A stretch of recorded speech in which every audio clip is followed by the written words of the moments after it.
Presidential lies are created equal, and that is the topic of this installment of The Week That Was.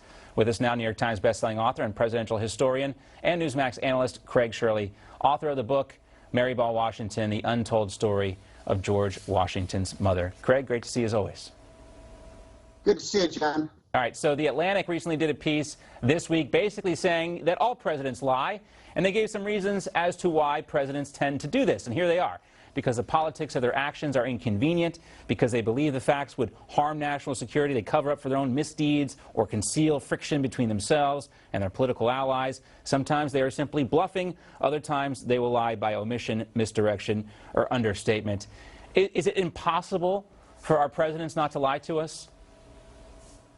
I think it's possible, John, for presidents to not lie and to say something that later becomes inoperative, or something becomes untrue, like Reagan and the arms for hostages deal. He did not lie about trading arms for hostages, but it later turned out that it moved in that direction, so it made the statement inoperative. Whereas you have presidents like Barack Obama. You remember he infamously said, or notoriously said, if you like your doctor, you can keep your doctor. If you like your health care plan, you can keep your health care plan. And, Joe Biden said he's going to be a president for all Americans. He's not a president for the 11,000 people working on the Keystone Pipeline that just kicked out of jobs, is he? Yeah. So, and he's only been in office for a few weeks, and he's already told, some gross whoppers. So, and Obama did too, very early in his age, very early in his presidency. And of course, Lyndon Johnson lied about the Vietnam War. Richard Nixon lied about the Vietnam War. Sometimes they're by omission, sometimes they're by commission, John. And sometimes, Craig, it happens under oath. Maybe one of the most famous examples of this is President Clinton from 23 years ago. In fact, this week. Take a listen. Yes.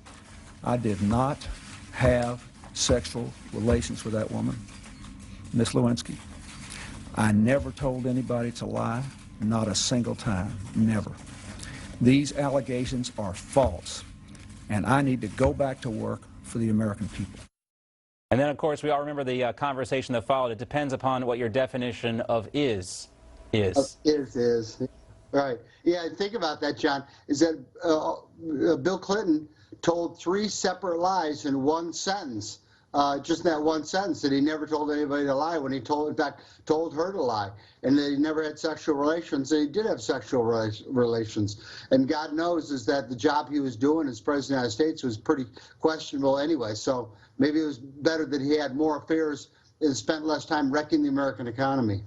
Well, one thing I think we know that's true now, we can say definitively, is that the Washington Post was tracking all the president's lies until we got a new president. I don't think they're going to keep tracking the lies of the president anymore. And, you and I can take a look at this and say we should keep track of the president's lies, and it shouldn't matter what Democratic or Republican Party or whatever, where they come from, they all owe us the truth. Craig, great to see you as always.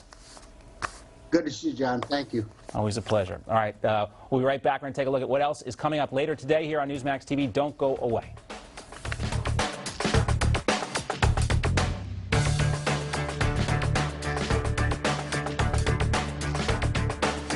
Closed captioning brought to you by Super Beets, a superfood breakthrough for blood